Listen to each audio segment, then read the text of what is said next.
Welcome to CelebMemorialTv.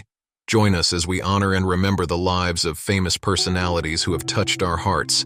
Stay updated with the latest news, tributes, and stories about the stars we've lost. Don't forget to subscribe and hit the bell icon so you never miss an update. Let's pay tribute to the legacies of these unforgettable icons. Dikembe Mutombo, who passed away at the age of 58 on September 11th after a battle with brain cancer, was a towering figure in more ways than one. A Hall of Fame center known for his dominance on the court and his humanitarian efforts off it, Mutombo's life was marked by greatness, compassion, and an unwavering commitment to making the world a better place. Standing at 7 feet 2, Mutombo's presence was undeniable in the NBA, where he was one of the greatest shot blockers in history. Over an 18-year career, he played for teams such as the Denver Nuggets, Atlanta Hawks, Philadelphia 76ers, New Jersey Nets, New York Knicks, and Houston Rockets. He was a 4-time NBA Defensive Player of the Year and an 8-time All-Star, forever remembered for his signature finger wag after blocking shots and his ability to control the paint. Mutombo ended his career with 3,289 blocks, second only to Hakeem Olajuwon. Beyond basketball, Mutombo's legacy shines even brighter. Born in the Democratic Republic of the Congo, he used his platform to uplift communities across Africa. In 1997, he founded the Dikembe Mutombo Foundation to improve health, education, and quality of life in his homeland. His philanthropic efforts included building a hospital in Kinshasa and serving on the boards of Special Olympics International, UNICEF, and the CDC Foundation. His work transformed countless lives, particularly in underserved regions of Africa. As the NBA's first global ambassador, Mutombo championed the game of basketball as a tool for social good, extending his influence far beyond the court. His booming voice, infectious smile, and unshakable spirit touched everyone he met, from fellow players to those he helped through his humanitarian work. NBA Commissioner Adam Silver said it best: Dikembe Mutombo was simply larger than life. His incredible contributions to basketball and humanity will never be forgotten. Our deepest condolences go out to his wife, Rose, their children, and all who had the privilege of knowing him. His legacy will live on in every life he touched. Kristofferson, who passed away at the age of 88 on September 28th, was a giant in the world of country music and a beloved figure in Hollywood. His deep, reflective lyrics and rebellious spirit made him a defining voice of the outlaw country movement, while his unmistakable charisma carried him into a successful acting career. Born in Brownsville, Texas, Kristofferson first pursued a military career before following his true passion for music. He became a trailblazer in the 1970s, moving away from the polished Nashville sound to create a raw and introspective style. His songs like Me and Bobby McGee, Help Me Make It Through the Night, For the Good Times, and Sunday Morning Comin' Down became timeless hits, sung by legends like Janis Joplin and Johnny Cash. Kristofferson's talents extended far beyond songwriting. He was also a member of the legendary supergroup, the Highwaymen, alongside Willie Nelson, Johnny Cash, and Waylon Jennings. His contributions to country music earned him a place in the Country Music Hall of Fame in 2004 and the Grammy Lifetime Achievement Award in 2014. As an actor, Kristofferson's rugged charm shone in films such as A Star is Born, Pat Garrett and Billy the Kid, and the Blade film trilogy. He brought an authenticity to every role, making him a beloved figure both on and off the screen. Beyond his artistic achievements, Kristofferson was a man of deep integrity and humility. He used his platform to champion social justice and advocate for causes close to his heart. His words, both in music and life, resonated with generations of fans. Kristofferson leaves behind a legacy that transcends music and film. He was a voice for the voiceless and a rebel with a heart of gold. Our deepest condolences go out to his family, friends, and countless fans around the world. His voice and spirit will continue to inspire for generations to come. John Ashton, who passed away at the age of 76 on September 26th, was a beloved American actor best known for his memorable roles in the Beverly Hills Cop films, Some Kind of Wonderful, and Midnight Run. Ashton's career spanned decades, filled with standout performances that endeared him to audiences and left an indelible mark on Hollywood. Born in Springfield, Massachusetts, and raised in Enfield, Connecticut, Ashton discovered his passion for acting at an early age. He went on to study at Defiance College in Ohio and later graduated from the University of Southern California School of Theater, where he honed his craft. Ashton became a household name for his portrayal of the gruff but lovable Detective Sergeant John Taggart in the Beverly Hills Cop series. His chemistry with co-stars Eddie Murphy and Judge Reinhold brought humor and heart to the action-packed films. Ashton's role in Midnight Run as rival bounty hunter Marvin Dorfler opposite Robert De Niro remains another fan favorite, showcasing his comedic timing and ability to bring depth to his characters. In addition to his film work, Ashton made numerous television appearances, including roles in Dallas, Columbo, and The A-Team. He also worked on John Hughes's classic films, Some Kind of Wonderful and She's Having a Baby, further establishing his reputation as a versatile actor. Off-screen, Ashton was known for his down-to-earth nature and dedication to his craft. He expressed interest in reprising his iconic roles, a wish that came true when he returned for Beverly Hills Cop, Axel F. in 2024, delighting fans with his final performance. John Ashton's legacy extends beyond the characters he portrayed.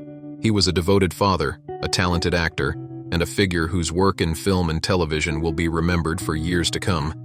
He leaves behind a body of work that will continue to entertain and inspire future generations of actors and fans alike. Our deepest condolences go out to his family, friends, and the many who admired him. Freddy Salem, who passed away at the age of 70 on September 23rd, was a legendary guitarist known for his dynamic presence with the southern rock band Outlaws. Salem's career was marked by his electrifying performances, unforgettable guitar riffs, and a deep passion for music that made him a beloved figure in the rock world. Born in Akron, Ohio, Salem was introduced to music at an early age, thanks to the jukebox in his father's bar. By the time he was 16, he was already playing guitar professionally, and at 23, he joined Outlaws, marking the start of an iconic chapter in Southern rock history.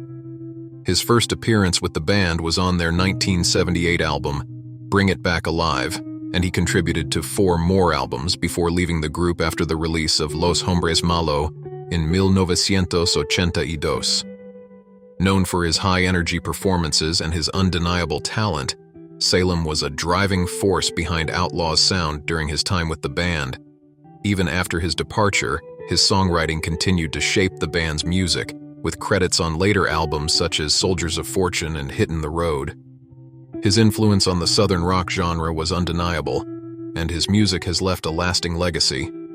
Salem's solo work, including the album Cat Dance with Freddy Salem and the Wildcats, further showcased his versatile talents as a musician.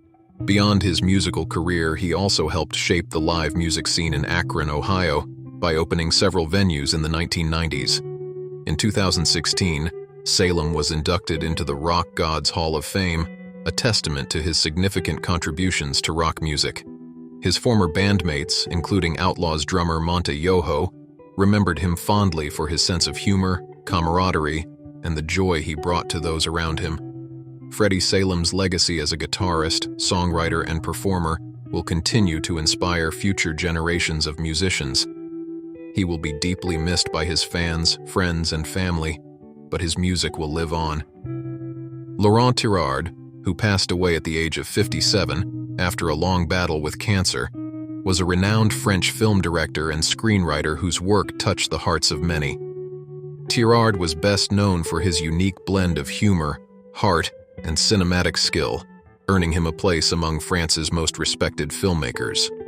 Born in Roubaix, France, on February 18, 1967, Tirard grew up with a passion for American cinema, particularly the works of Steven Spielberg, which would go on to influence his own style of storytelling. After studying filmmaking at New York University, Tirard worked as a script reader for Warner Brothers and spent 6 years as a journalist for the French film magazine Studio. It was there that he conducted a series of insightful interviews with world-famous directors, later published as Movie Maker's Masterclass, which remains an essential read for aspiring filmmakers. Tirard's journey behind the camera began in the late 1990s, directing short films and writing scripts for both television and film.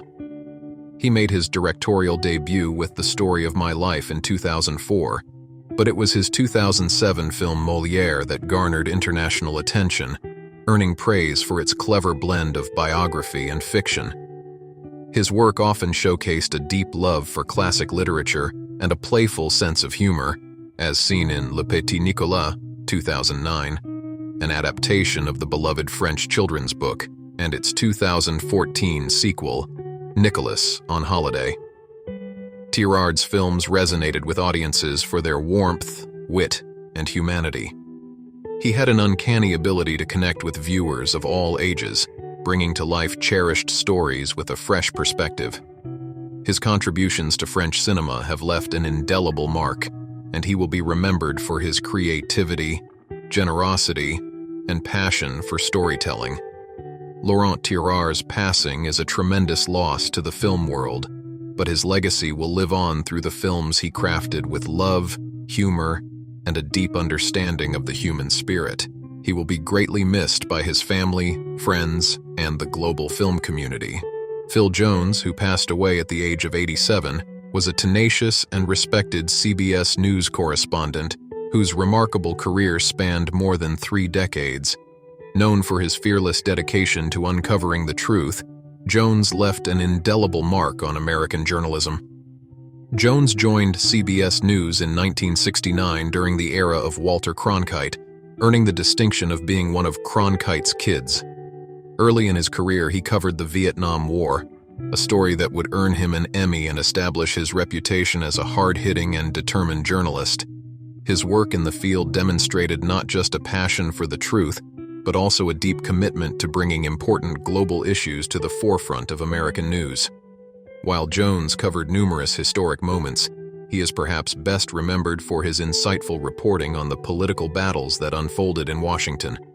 From the Watergate scandal to the impeachment trial of President Bill Clinton, Jones's reporting helped inform and shape public understanding of these pivotal moments in American history. His work as a White House correspondent during the Ford administration further cemented his role as one of the nation's top political reporters. His colleagues at CBS News admired Jones for his unwavering determination. His pursuit of stories, no matter how difficult or dangerous, led him to places like Burma, where he famously rode a mule in search of a drug kingpin for CBS's 48 Hours. His colleague Eric Engberg once said at his retirement in 2001, "Every lying, conniving, thieving, sniveling politician in Washington is going to sleep better with you gone," a testament to Jones's hard-hitting style of journalism. Phil Jones leaves behind a legacy of excellence, integrity, and commitment to the truth in journalism. He is survived by his son, Paul, and daughter, Pam, who can take great pride in the life and work of their father. His contributions to the world of news reporting will not be forgotten, and his presence will be deeply missed. Linda Deutsch, who passed away at the age of 80, was a trailblazing American journalist who spent nearly 5 decades covering some of the most high-profile court cases in modern history. Her legacy, marked by her dedication to fairness, depth, and journalistic integrity, has left an indelible mark on the world of legal reporting. Born in Perth Amboy, New Jersey, in 1943, Deutsch was drawn to journalism at an early age. She founded a newsletter for an Elvis Presley fan club at just 12 years old, foreshadowing a lifetime of storytelling. Her passion for journalism led her to cover the 1963 Civil Rights March on Washington, where her first front-page byline captured the power of Martin Luther King Jr.'s "I Have a Dream" speech. In 1967, Deutsch joined the Associated Press in Los Angeles, becoming the only woman in the bureau at the time. Overcoming gender barriers, she quickly rose through the ranks to become one of the most respected court reporters in the field.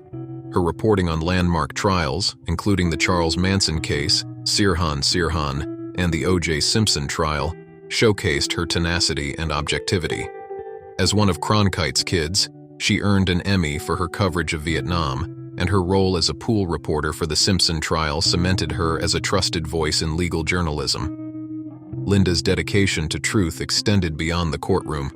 She covered a wide array of stories, from the fall of Saigon to the Rodney King riots, each time bringing her sharp analysis and deep compassion to her work. Throughout her career, Deutsch was a trailblazer for women in journalism, but she always credited her success to her work ethic and passion, not her gender. After retiring in 2014, she endowed journalism scholarships at Monmouth University, ensuring her legacy would inspire future generations of reporters. Linda Deutsch's passing leaves a void in the field of journalism, but her legacy of fairness, courage, and dedication will be remembered for years to come. She will be deeply missed by her family, friends, colleagues, and all who followed her storied career. Francine Pascal, who passed away at the age of 92, was a beloved author whose influence on young adult literature spanned generations. Best known for her creation of the iconic Sweet Valley series, Pascal captivated millions of readers with her vivid storytelling and memorable characters, particularly in Sweet Valley High, a series that has stood the test of time. Born in Manhattan, New York in 1932, Pascal's early career began with writing for magazines like Cosmopolitan and Ladies' Home Journal, but it was her transition into young adult fiction that would define her legacy. In 1983, Pascal introduced readers to the fictional town of Sweet Valley and the unforgettable Wakefield twins, Jessica and Elizabeth. The Sweet Valley High series, known for its tales of friendship, romance, and teenage drama, became an instant hit. The series expanded to include spin-offs like Sweet Valley Twins, Sweet Valley University, and the Unicorn Club, and even became a television show, cementing its place in popular culture. Pascal's talent lay in her ability to create characters and stories that resonated deeply with young readers, offering both escapism and relatable scenarios. Beyond Sweet Valley, she explored darker themes in her Fearless series, showcasing her versatility as a writer. Though she achieved immense success, Pascal's personal life was marked by both love and loss. She was married twice, first to Jerome Offenberg and later to John Pascal, a fellow writer with whom she collaborated on the Broadway musical George M. and other projects. After John's death in 1981, Pascal channeled her grief into her novel If Wishes Were Horses, a deeply personal work about widowhood. Francine Pascal leaves behind a legacy of literary contributions that shaped the lives of countless young readers. Her stories continue to be cherished, reminding us of the lasting power of imagination and heart. She will be fondly remembered for her unique voice in young adult fiction and her ability to create worlds that have remained timeless. Renol White, also known as Rennie, passed away at the age of 80 in Manhattan. A trailblazer in the fashion and entertainment industries, White's life and career were marked by groundbreaking achievements and a commitment to excellence in everything he did. Born and raised in Newark, New Jersey, White's journey began at West Side High School, where he discovered his love for performance while also playing football. After attending Rutgers University, White entered the modeling world, where he would leave an indelible mark. In an industry that had long lacked diversity, White shattered barriers by becoming the first Black American model to grace the cover of GQ, a milestone that helped pave the way for greater representation in fashion. His work with iconic designers like Bill Blass, Ralph Lauren, Donna Karan, and Calvin Klein solidified his status as a trailblazer and set a high standard for male models. But White's talents extended beyond the runway. He found success in acting, most notably for his role as William Reynolds on the long-running soap opera Guiding Light from 1986 to 1987.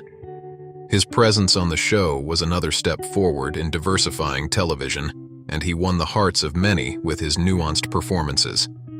In 2017, he further showcased his versatility by playing Christian Lincoln Smith Jr. in the film Central Park. White's elegance and charisma were not only evident in his modeling and acting, but also in the way he carried himself throughout his life. He broke barriers and became a role model for young Black men seeking success in fields that had often been closed to them.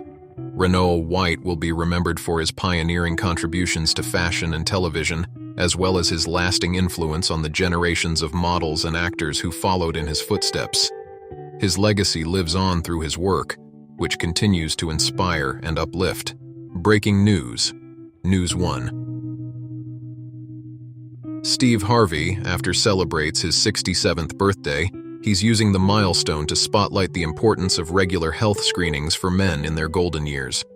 Known for his infectious energy on shows like Family Feud, Harvey has become an advocate for health, emphasizing the need for prostate and colon cancer screenings, and, for some, lung cancer checks.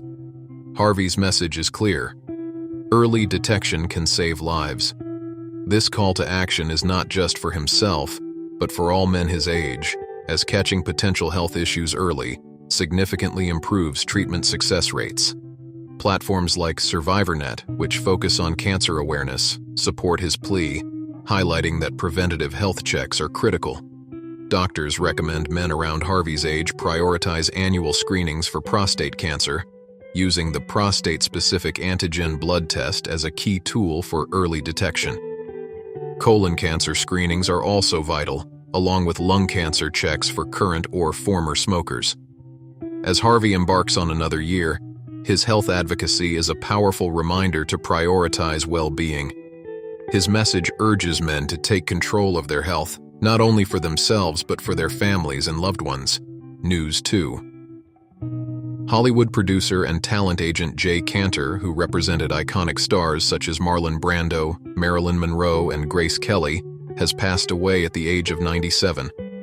Kanter died at his Beverly Hills home as confirmed by his son Adam to Variety and The Hollywood Reporter. Kanter's remarkable career began after his service in the U.S. Navy during World War II. He quickly rose to prominence under the mentorship of Lew Wasserman at MCA, where he notably became Brando's agent. This pivotal moment launched a long-term collaboration with The Godfather star and cemented Kanter's reputation as a Hollywood power player. Throughout his career, Kanter was instrumental in European productions and eventually co-founded a production company with Elliot Kastner and Alan Ladd Jr., working with Fox and MGM on major films. His work spanned classics like Blade Runner, Star Wars, and Thelma and Louise. Kanter's story even inspired Jack Lemmon's character in the 1960 film The Apartment. He leaves behind 6 children and 10 grandchildren. His wife, Kit Bennett Kanter, passed away in 2014, and his daughter, Victoria Kanter Colombetti, predeceased him. His contributions to film and talent management have left an indelible mark on Hollywood.